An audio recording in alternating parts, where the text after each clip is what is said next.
Buenas tardes. Para dar continuidad con la cátedra de ciclo vital, vamos a hablar de algunos indicadores importantes para el momento del diagnóstico nutricional: peso, talla, circunferencia cefálica, entre otros.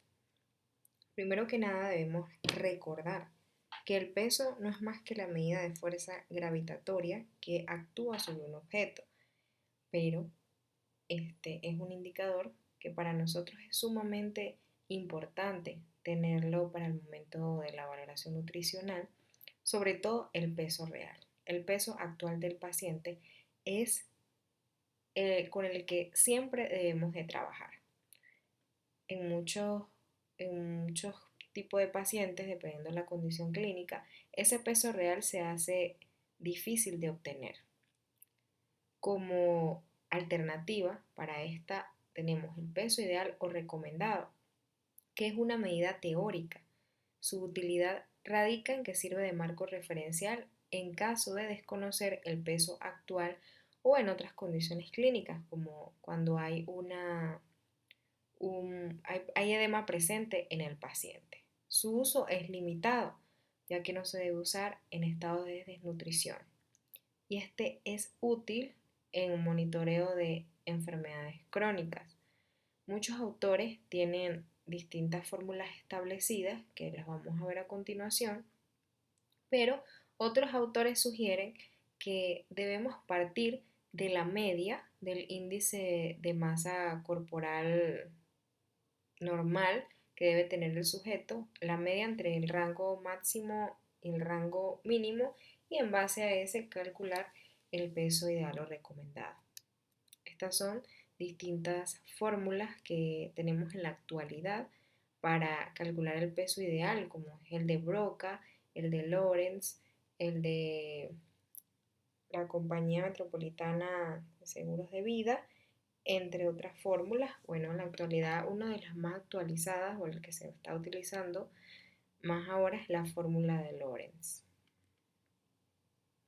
Traigo como complemento del peso ideal este artículo que habla de la calidad de la medición antropométrica en las unidades de medicina intensiva españolas, publicado en el año 2017, donde se hace énfasis en que existe una baja protocolización de la antropometría, escasa dotación en herramientas de medida y pobre asunción de los profesionales de la necesidad de obtener medidas exactas de peso y talla. ¿Por qué es importante tenerlo presente? Porque si no trabajamos para obtener medidas exactas del peso, vamos a obtener un peso ideal errado. Si obtenemos un peso ideal errado o estimamos un peso errado, vamos a ocasionar otra serie de problemas, no solamente para nosotros, sino también para el gremio médico, porque los líquidos no se van a aportar de manera adecuada.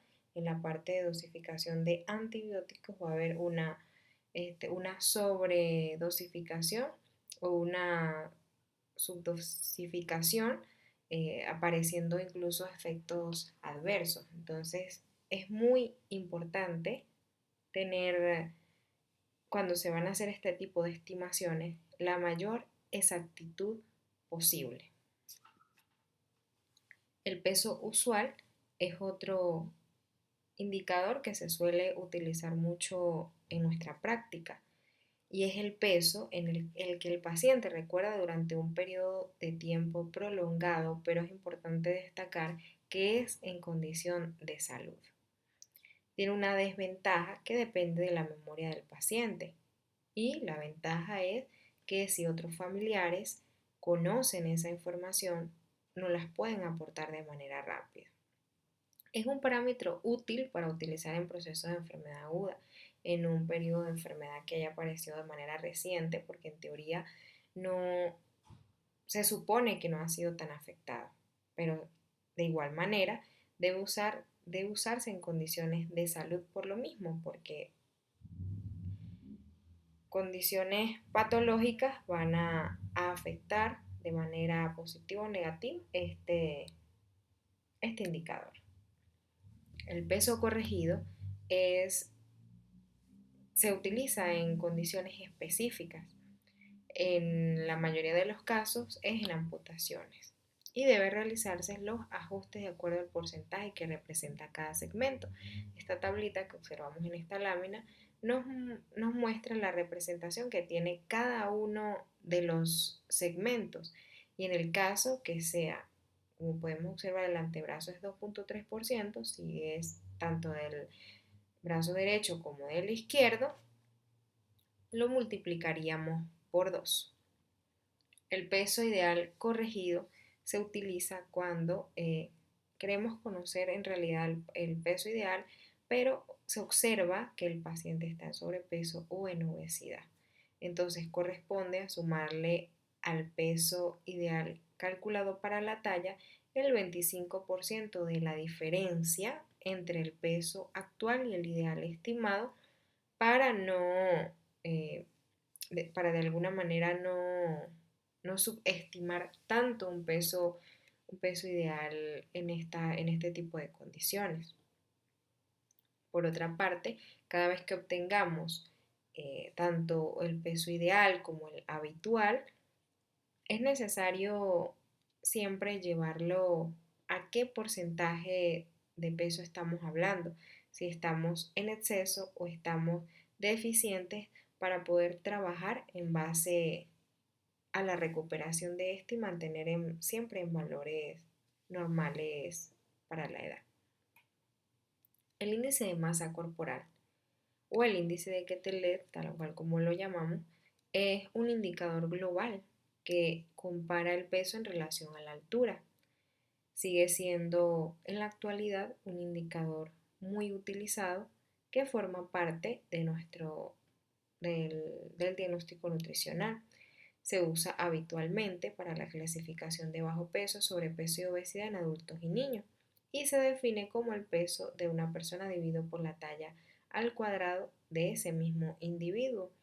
Hay distintas clasificaciones como podemos resaltar el de la Organización Mundial de la Salud, el de Shido y para los adultos mayores el de SANSI. Para este indicador traigo como complemento un artículo publicado en el año 2017 que se denomina Sesgos en la medición del índice de masa corporal en adultos mayores.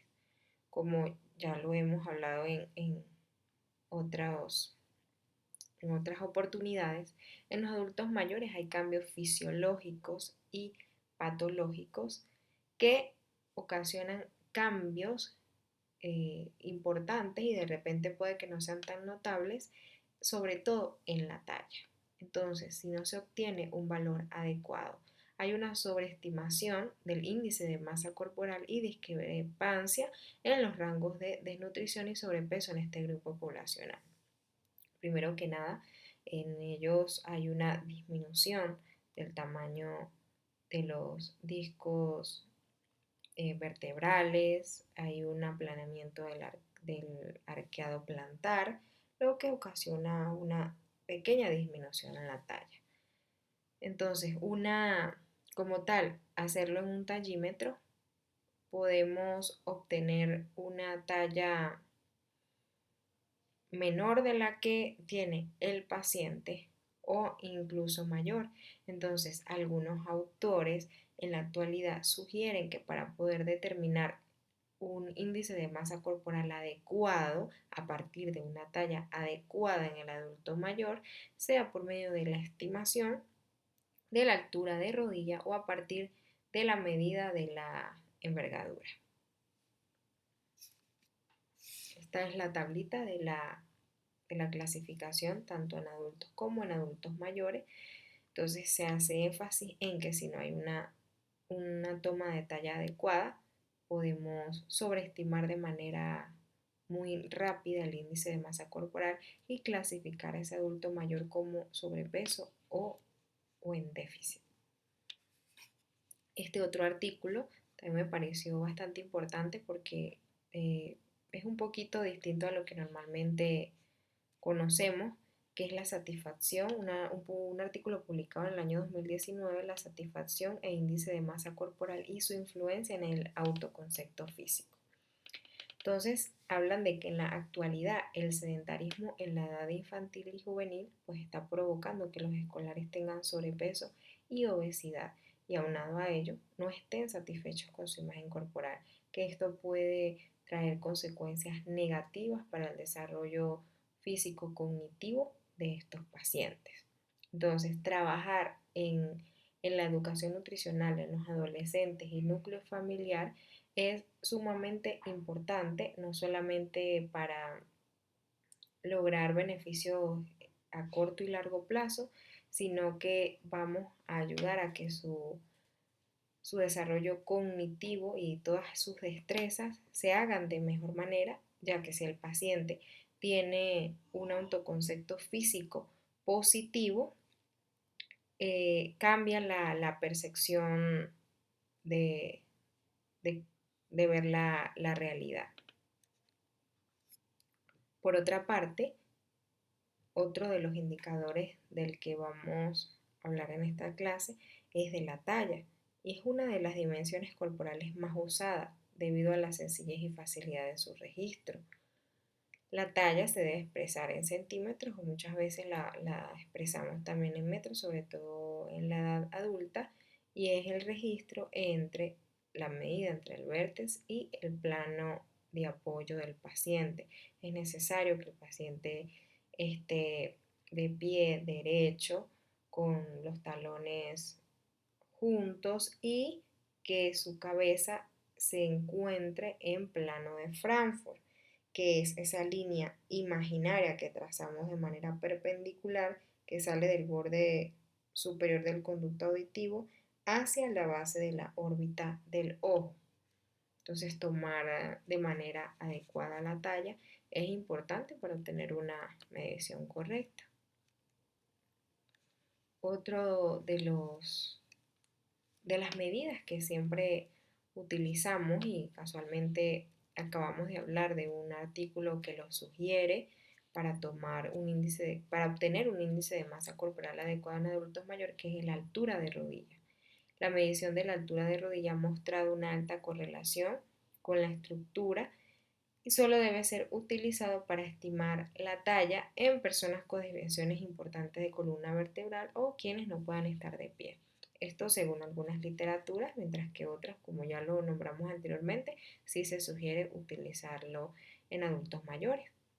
La persona debe mantenerse, estar acostada, rodilla y tobillo formando un ángulo de 90 grados, ubicar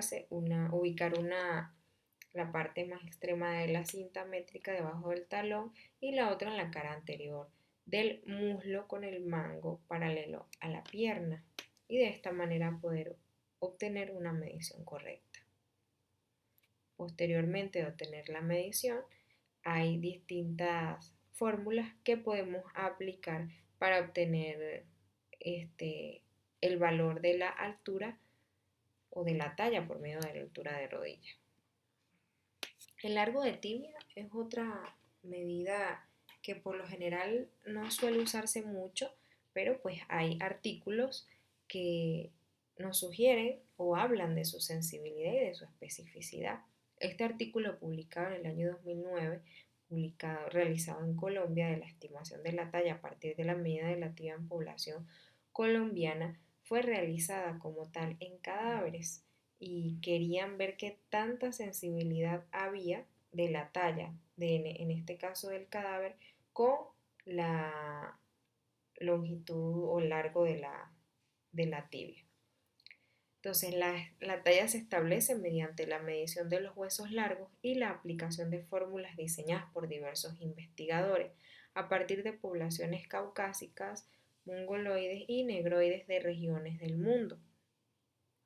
En este caso, o en este artículo, se concluye que la longitud máxima de la tibia muestra una excelente correlación con la estatura, lo cual permite que sea usada para generar ecuaciones que permiten estimar la estatura, no solo en el contexto de desaparecidos, como fue en este caso, o de cadáveres que fueron recolectando para realizar la investigación, sino también en otras áreas de la ciencia de salud. Además, se deben llevar a cabo nuevos procesos de investigación con otros segmentos óseos para ver si de repente se presenta la misma especificidad. Esta es una de las fórmulas más utilizadas, la de longitud de la tibia, que es pues, prácticamente esta misma que estamos observando en esta tablita. La media brazada pues también es otra alternativa, sobre todo en pacientes de adultos mayores y en adultos que de repente no tienen la destreza de llegar hasta un tachímetro. Y es la estimación a través de la media envergadura que corresponde a la distancia entre la inserción de la clavícula derecha en el esternón hasta el extremo distal del dedo medio derecho. Entonces, el resultado lo vamos a multiplicar por 2. Y la brazada completa se debe medir con el paciente acostado boca arriba sin almohada, con los brazos estirados lateralmente en su máxima extensión al nivel de los hombros y apoyados sobre la cama. Con las palmas de las manos hacia arriba, procurando que el plano de la extensión total permanezca horizontal al piso. La medición se efectúa colocando la cinta métrica desde el extremo del dedo más largo, incluyendo hasta la uña de la mano derecha, hasta la izquierda, pasando sobre el omóplato y horquilla externar. Por lo general, la más utilizada es la media envergadura, pero pues esta también es otra opción que debemos tener presente al momento de la valoración, sobre todo de los adultos que no pueden pararse para poder tomar la medición de la talla. La circunferencia cefálica es otra de las mediciones que en este caso suele ser muy importante, sobre todo para el momento del nacimiento y vigilar el crecimiento, ya que si esta medición no se si el crecimiento del cerebro no se desarrolla de manera adecuada, pues siempre hay que indagar en qué está pasando. Entonces, cambios en la medición nos ayudan o mejor dicho, ayuda a orientar a muchas especialidades a pensar que hay una microcefalia y macrocefalia.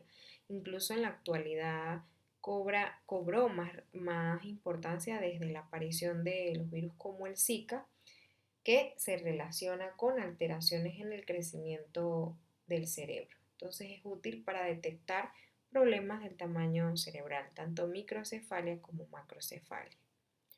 Importan las curvas que se vayan a utilizar en este caso y bueno, se recomiendan que sean las de la Organización Mundial de la Salud, pero otro de los aspectos importantes a tener presente es la medición de esa circunferencia cefálica, ya que una técnica inapropiada conduce a un mal diagnóstico. Según algunos autores, sugieren que esta sea tomada, o mejor dicho, los puntos anatómicos a tener en consideración es pasar por arriba de los arcos superciliares o el punto llamado nasion, que es arriba de la pirámide nasal, pasando por arriba de los pabellones auriculares hasta el inium, que es la eminencia occipital, y de esta manera obtener una medida adecuada. Esta imagen nos muestra cómo debe ser tomada esa circunferencia cefálica.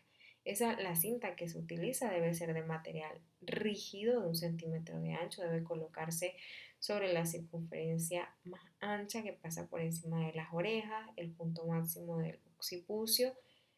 El niño debe estar sostenido en un plano vertical por una segunda persona. Y el punto cero de la cinta, esto es algo muy importante, debe siempre colocarse en la parte frontal para poder realizar la lectura, haciendo leve presión sobre el pelo y la piel. Bueno, muchísimas gracias. Cualquier pregunta estaré atenta.